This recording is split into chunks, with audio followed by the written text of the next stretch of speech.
अब ये मुख्यमंत्री भी नहीं बनेंगे, ये सीएम मटेरियल भी अपने को साबित नहीं कर पाए तो पीएम मटेरियल कौन मानेगा? जनता जब तक मोदी को इसी ढंग से प्यार करता रहेगा, नीतीश बाबू तो बिल्कुल हमारे लिए नहीं है। आप यही भारत जोड़ने चले हैं, जो भारत तोड़ने वाले हैं उनको जोड़ने की योजना बनाए। जब इस राज्य के पूर्वांचल में 500 स्कूलों से ऊपर में मजहबी छुट्टियां दी जाएगी, शरिया कानून लाया जाएगा, शुक्रवार को छुट्टियां होगी, इसका विरोध करेंगे। अगर ये भड़काना है तो मैं इसे कबूल मानता हूं।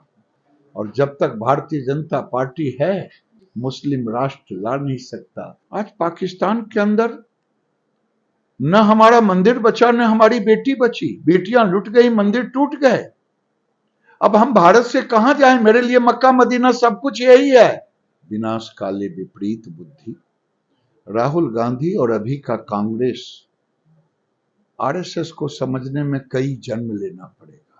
और मैं आप जैसे पढ़े लिखे लोगों से भी उत्कर्ष जी कहूंगा कि इस तरह से समीक्षा करनी चाहिए देश को कि अभी यूरोप के महंगाई दर क्या है, जापान जर्मनी उसका क्या महंगाई दर है, इंग्लैंड का क्या है, अमेरिका का क्या है, और क्यों है आज भारत उन देशों से बेहतर स्थिति में है। ज्ञानवापी मुद्दे पर कोर्ट का फैसला आ गया है। मुस्लिम पक्ष की याचिका खारिज कर दी गई है और इस मामले को सुनवाई के लायक माना गया। हमारे साथ केंद्रीय मंत्री गिरिराज सिंह मौजूद हैं। मंत्री जी, किस तरीके से आप इस फैसले को देख रहे हैं? बहुप्रतीक्षित फैसला था, ये विवाद चल रहा था कि क्या ये मामला चलाया जाने लायक भी है या नहीं। अब तो कोर्ट का फैसला आ गया है। मैं कानून पे भरोसा रखता हूं। सारे हिंदू समाज ने राम मंदिर में भी कानून पर हमने भरोसा किया, ज्ञानवापी पर भी हम कानून के साथ हैं। लेकिन मैं दूसरा प्रश्न खड़ा कर रहा हूं कि जो मुस्लिम भाइयों से प्रार्थना कर रहा हूं, एक तरफ आप गांगी जमनी की संस्कृति की बात करते हैं, दूसरे तरफ सच को कबूलेंगे कि नहीं? जो अखंड भारत था, उस अखंड भारत में भारत की संस्कृति के प्रतीक उस समय भी काशी, मथुरा और अयोध्या कृष्ण, राम और शिव थे। धर्म के आधार पे भारत का बंटवारा हुआ, उधर गए, पाकिस्तान बना। लेकिन क्या जो यहां मुस्लिम भाई रह गए, गांगी जमनी संस्कृति की बात करते हैं, लेकिन औरंगजेब जो लुटेरा था, गजनी जो लुटेरा था, बाबर जो लुटेरा था, अगर इन आक्रांताओं को आप सम्मानित करेंगे, कोई जाके मजार पे चादर ओढ़ाएंगे, ये कैसा गांगी जमनी होगा? आज पाकिस्तान के अंदर न हमारा मंदिर बचा न हमारी बेटी बची, बेटियां लुट गई, मंदिर टूट गए। अब हम भारत से कहां जाएं? मेरे लिए मक्का मदीना सब कुछ यही है। आप तो मक्का मदीना जाकर के खुदा को इबादत कर लेंगे, लेकिन मेरी पहचान में मेरी संस्कृति, मेरा संस्कार काशी, मथुरा, अयोध्या के साथ जुड़ा हुआ है। अगर आप साथ मेरे नहीं खड़े होंगे तो ये गांगी जमनी कहना बेईमानी है। जिस तरीके से झारखंड में हमने बीते दिनों में देखा कि खास समुदाय की तरफ से अलग अलग जिलों से अलग अलग तरीके की खबरें आई। कभी एक अंकिता को जला दिया गया, फिर एक दूसरी लड़की, आदिवासी लड़की का बलात्कार किया गया, हत्या की गई, एक आदमी को जिंदा जलाने की कोशिश की गई। अभी कल एक मामला आया है जहां झारखंड का एक मुस्लिम युवक यूपी में जाकर हिंदू बनता है और वहां एक लड़की से शादी करता है और वापस वो झारखंड वापस भाग जाता है। किस तरीके से देख रहे हैं? एक राज्य की बात नहीं है, मैं ओवरऑल ये चीज पूछ रहा हूँ। जहां की सरकारें, झारखंड हो या बिहार हो, झारखंड भी अभी प्रकाष्ठा पर तुष्टीकरण की राजनीति में है। जहां आप तुष्टीकरण करेंगे वहां हमें न्याय कहां से मिलेगा? और ये लव जिहाद, ये केरल के एक पादरी ने इस कोर्ट में जाकर के ये मैटर उठा था और उसने 14,000 लड़कियों को लव जिहाद की बात की। मैं भारत के अन्य राज्यों में ये हर दिन लव जिहाद हो रहा है, लेकिन सरकार एक नया शब्द आया है सेकुलरिज्म और तुष्टीकरण, उसके तहत ये ढकते जा रहे हैं और भारत के सामाजिक समरसता टूटता जा रही है। लेकिन केंद्र में तो आप ही लोग हैं, इतने साल हो गए आपको सरकार में आए हुए, आखिर इसको लेकर कोई एक परमानेंट सॉल्यूशन क्यों नहीं निकल पा रहा है? आप सब जानते हैं कि लॉ एंड ऑर्डर राज्य का मामला होता है, केंद्र इसे कभी प्रोत्साहित करने का नहीं काम किया और केंद्र ने कभी, तो ये राज्य का विषय है, राज्य को इस पर एक्शन लेने की जरूरत। राहुल गांधी भारत जोड़ो यात्रा कर रहे हैं, लगातार अलग अलग दिनों में अलग अलग राज्यों में वो पैदल मार्च कर रहे हैं। आज ऑफिशियल हैंडल से एक फोटो जारी हुई जिसमें संघ का जो गणवेश है उसको जलाते हुए ये बताया गया है कि बस कुछ दिन बाकी हैं, जिससे ये संदेश देने की कोशिश की जा रही है कि संभवतः आरएसएस मुक्त देश होने जा रहा है। इस तस्वीर को और इस संदेश को कैसे देखते हैं? मैंने अभी देखा है, ये दुर्भाग्यपूर्ण था, विनाश काले विपरीत बुद्धि। राहुल गांधी और अभी का कांग्रेस, आरएसएस को समझने में कई जन्म लेना पड़ेगा। वो आरएसएस जो भारत की संस्कृति और संस्कार के लिए दिन रात जीता और मरता है, वो आरएसएस जो जन्मों जन्म तक केवल भारत माता के वैभव के लिए प्रेरणा प्रार्थना करता है, काम करता है, ये राहुल जी को समझने में कई जन्म लगेंगे। राहुल जी को समझना है तो भारत के संस्कार और संस्कृति को समझना पड़ेगा, तभी वो आरएसएस को समझ पाएंगे। तुष्टीकरण की राजनीति की आपने बात की, केंद्रीय गृह मंत्री अमित शाह बिहार के दौरे पर आ रहे हैं सीमांचल में, और विरोधी कह रहे हैं कि वो तुष्टीकरण करने आ रहे हैं, अपने जो वहाँ के लोग हैं उनको भड़काने के लिए आ रहे हैं। कौन सा तुष्टीकरण करने के लिए? क्या पूर्णिया, किशनगंज ये बिहार का हिस्सा नहीं है? बिहार भारत का हिस्सा नहीं है? कोई पाकिस्तान हम नहीं जा रहे हैं, बांग्लादेश का हिस्सा नहीं है, हम क्यों ना जाएं? वो देश के गृह मंत्री हैं, भारतीय जनता पार्टी के पूर्व राष्ट्रीय अध्यक्ष हैं। हाँ, मेरे जैसे लोग विरोध करते रहेंगे। जब इस राज्य के पूर्वांचल में 500 स्कूलों से ऊपर में मजहबी छुट्टियां दी जाएगी, सरिया कानून लाया जाएगा, शुक्रवार को छुट्टियां होगी, इसका विरोध करेंगे। अगर ये भड़काना है तो मैं इसे कबूल मानता हूं। अगर फुलवारी शरीफ में पीएफआई का षड्यंत्र सामने आए, लोग पकड़े जाएं, तार 14 जिलों में पकड़े जाएं और वो 2047 तक भारत को मुस्लिम राष्ट्र बनाने का खाका खींचे और यहाँ की सरकार मंद मंद मुस्कान ले, क्या हम उसका विरोध लें तो नफरत का बीज होगा? हम और करते क्या? और जब तक भारतीय जनता पार्टी है, कोई भारतीय जनता पार्टी के अस्तित्व, भारत के अस्तित्व को मिटा नहीं सकता, मुस्लिम राष्ट्र ला नहीं सकता। यहाँ भारत के संविधान से ही काम। 2014 में नारा दिया गया, बहुत हुई महंगाई की मार, अब की बार बीजेपी सरकार। 8 साल बाद आपको लगता है कि सरकार महंगाई पर काबू कर पाई है? क्योंकि जो सिलेंडर गैस की बात हो या पेट्रोल डीजल की बात हो या घर में जो हम सरसों का तेल यूज़ करते हैं उसकी बात हो, जितने भी आप सामान गिने, सबका जो दाम है वो लगातार बढ़ रहा है और उस पर कोई कंट्रोल नहीं किया जा पा रहा केंद्र सरकार की तरफ से। लोग जो परेशान हो रहे हैं महंगाई पर, उसको आप कैसे देखते हैं और उस पर क्या कहेंगे लोगों को?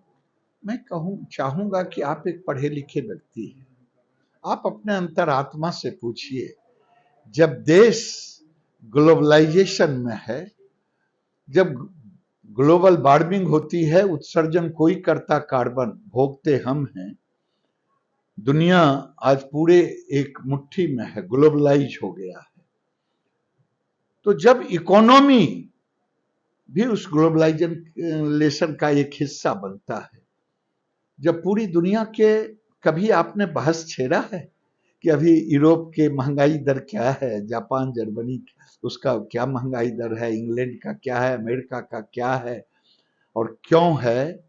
आज भारत उन देशों से बेहतर स्थिति में है जब से ये पूरे दुनिया उस मार में, चाहे यूक्रेन की लड़ाई का हो, चाहे कोरोना की लड़ाई का हो, कोरोना का मार हो, चाहे रशिया यूक्रेन की लड़ाई हो, मैं इसे नहीं नकार सकता।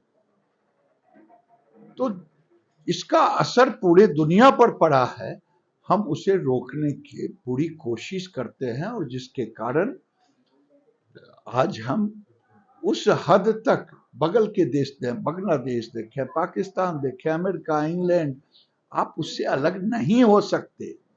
और मैं आप जैसे पढ़े लिखे लोगों से भी आकर उत्कर्ष जी कहूंगा कि इस तरह से समीक्षा करनी चाहिए देश को।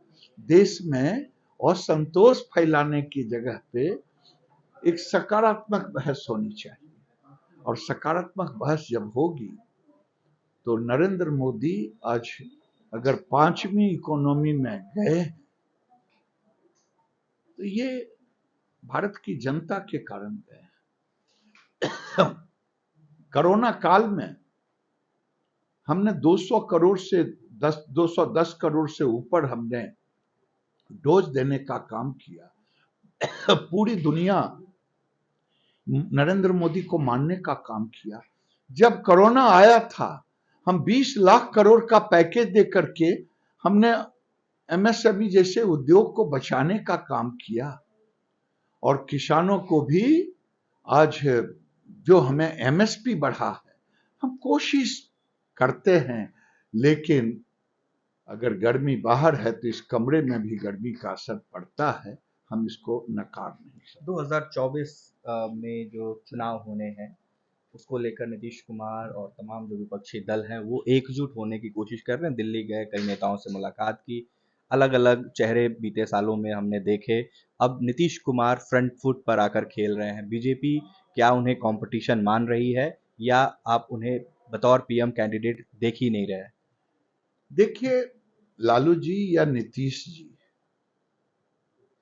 एक तो मोदी से चिढ़ते क्यों है, ये देश की जनता जानना चाहता है।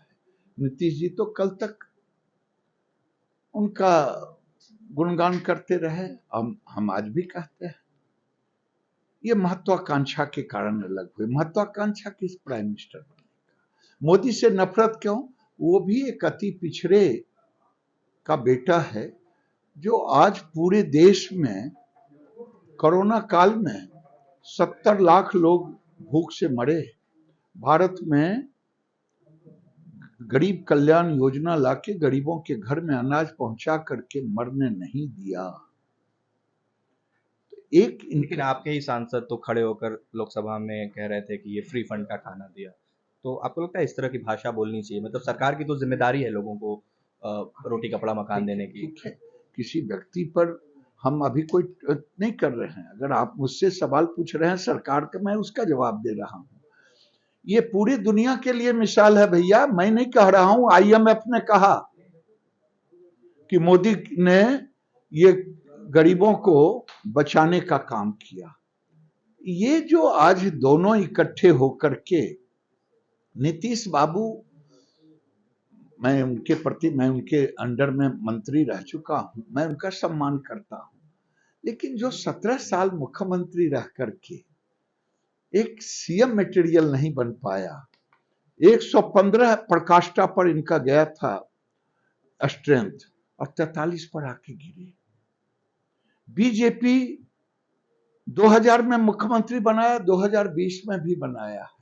अब ये मुख्यमंत्री भी नहीं बनेंगे, ये सीएम मटेरियल भी अपने को साबित नहीं कर पाए, तो पीएम मटेरियल कौन मानेगा?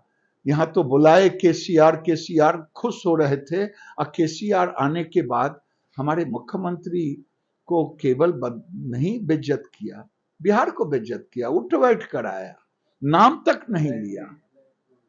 और ये जहां जा रहे हैं, एक भी बता दीजिए कि सबने कहा कि विरोधी एकता के नेता नीतीश कुमार है। क्यों मानेगा? जो सीएम मटेरियल नहीं बन पाया वो पीएम मटेरियल क्यों बनेगा? दूसरी बात, पार्टियों के पास वोट उठ नहीं होता है, वोट होता है जनता के पास। 2014 में भी मोदी के कई पार्टियां मिलकर के विरोध कर रहे थे। मोदी के प्रति आज भी लोगों की आस्था है, यूपीए सरकार 10 साल रहा, विवादों में घिरा रहा। मोदी सरकार 90 साल में चल रहा है, उम्मीदों में घिरा है। यानी 2024 में कोई कंपटीशन नहीं देख रहे हैं। जनता जब तक मोदी को इसी ढंग से प्यार करता रहेगा, नीतीश बाबू तो बिल्कुल हमारे लिए नहीं है। और देश में आप ये भी तो देखें, कौन नेता राहुल गांधी लड़े? राहुल गांधी के नाम पर सब लोग एक करके लड़े, अगर है हिम्मत तो आगे आगे देखते चलिए ना। आखिरी सवाल बिहार के परिप्रेक्ष्य में, बीते चुनाव में देखा गया है कि जो दो दल साथ में रहे, सरकार उन्हीं की बनी, कोई दल अकेले सरकार नहीं बना पाया। अब आप लोग अकेले हैं, एक तरफ 7 पार्टियों का गठबंधन है। 2025 में क्या बीजेपी के लिए ग्राउंड पर कोई जगह रहने वाली है? जो मुख्यमंत्री का चेहरा आप लोग आज तक नहीं दे पाए, क्या 2025 में आप लोगों को स्कोप दिखाई दे रहा है? अभी हम 24 की चर्चा कर रहे हैं, अब 25 में कहां जा रहे हैं? पहली लड़ाई तो लड़ने न दीजिए, उसके बाद जवाब आपको दूंगा। ये जो लोग कह रहे हैं ना, इतना प्रतिशत, इतना पार्टियां, मैं आप ही के मुंह से एक कहानी सुनवाया या सुना था। एक ऐसे ही विद्वान आदमी थे, जैसे नीतीश बाबू विद्वान हैं। उन्होंने 5-7 बच्चे थे, उनके साथ चल रहे थे, नदी में पानी था, सबका मेजरमेंट निकाल लिया, एवरेज कर दिया, आगे आगे चले, पीछू पीछू डूब गए लोग, बह गए। ये लोकतंत्र है, पार्टियों के पास वोट नहीं है, ये लोगों के हाथ में वोट है, जनता के हाथ में वोट है। ये नरेंद्र मोदी गरीब का बेटा, अति पिछड़े का बेटा, उनका चहेता है।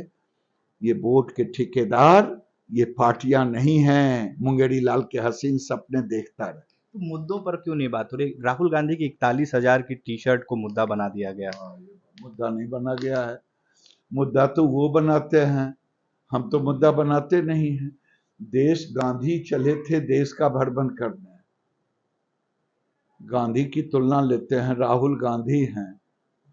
आप